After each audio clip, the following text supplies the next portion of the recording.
नमस्कार लुराज किचन को बहुत बहुत स्वागत।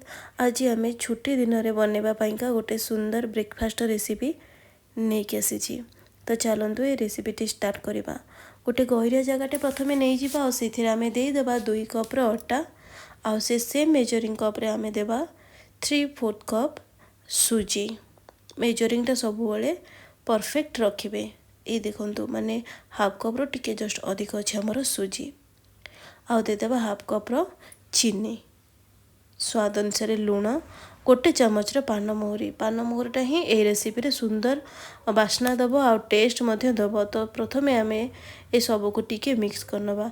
तापर से मुझे देदे देखो 3 चामच अच्छे ये रिफाइन तेलटा टिके अधिक देवे माने 3 चामच ही देवे तो बेटर रहिबो खास्ता हवापाइंका। एबे आम आपको भल भाव मिक्स करनवा।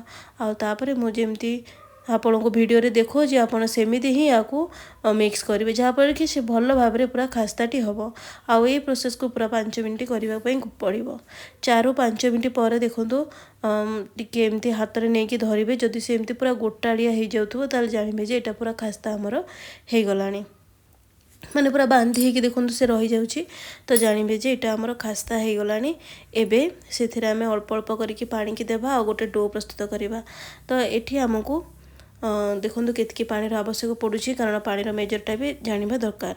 तो मु पूरा गोटे कप पानी नहीं गोटे कप पानी दे सारी तापर देखो आ गोटे कप पानी 2-3 चामच दरकार पड़ी माने ये डोटा देखो एतकी पतला रहिबो।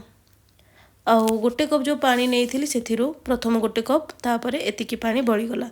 एबे ए डोटा रेडी हो जाए आम से देदेबा टिके नाकू खाइबा सोडा टिके निश्चय देवे किंतु पूरा बेसी अधिक देवेनि जदि बेसी अधिक हो ताले गुलगुला आम बनाऊे गुलगुला तो गुलगुला बनला बेले से फाटी तो तार मेजरिंगटा बेसी कम कि बेसी अधिक करें। सोडा देके आम आपको बेसी मिक्स करवानी केवल 1-2 मिनट एमती चटनी नेबा तापर ताको कवर करके मु अध घंटा रेस्ट करके छाड़देली। अध घंटा पर एबे देखिए डोर केमती तार कंसिस्टेंसी अच्छी। ये डोटा पानी टिके रहिबो माने जेमती आमे अटा चकटी थांदी रुटी बनिया पाइंका सेमती नुहे ताठू टिके ये पानी रहिबो। तो देखो एमती जो हाथ में टिके तेल हाथ हो आनिकी जदि एमती भलरे गोल हो पारुथबो ताहले जानवे जे आमर एटा पूरा परफेक्ट अच्छी गुलगुला बनवा पाइंका। एबे तार गोटे गोटे गोल गोल कि आम बनईदेबा। आ तेल को मो पूर्वर रेडी करी माने गरम करने को दे देछि। मीडियम फ्लेम रे आमर गैस अच्छी मु देखिए दूसरी तेलटा केतकी गरम हम टिके नाकू नहीं से गोड़ारू पकेला पर से सांग सांग उठनी टिके लेट रे उठी तो जानवे जे एटा परफेक्ट अच्छी। बेसी हाई फ्लेम रे आको आम छाणीबानी नहीं तो भीतरटा कंचा रही उपरटा पूरा तातीज। तो ये आम 5-6 देदेले गुलगुला जो डो करके रखी से देदेबा। तापर टिके समय पर जो से आपे आपे पूरा उपरटा सुखा टाइप्र देखा तापर आम आपको नेउटेदेबा। नेउटे दे सारा पर उभय पटर कलर जो प्रॉपर्ली चेंज हो आसो तापर आम जानवे जे एटा आमर हो गलानी। आ देखो से गुलगुला केमती आपे आपे फाटिबा स्टार्ट करिछि। जदि गुलगुलाटी आपे आपे फाटिला तारे जानवे जे गुलगुला पूरा परफेक्ट अच्छी माने खास्ता पूरा भलरे हेइछि। आ एटा बहुत ही टेस्ट लगे पूरा जलखिया दुकान परिका लगिबो।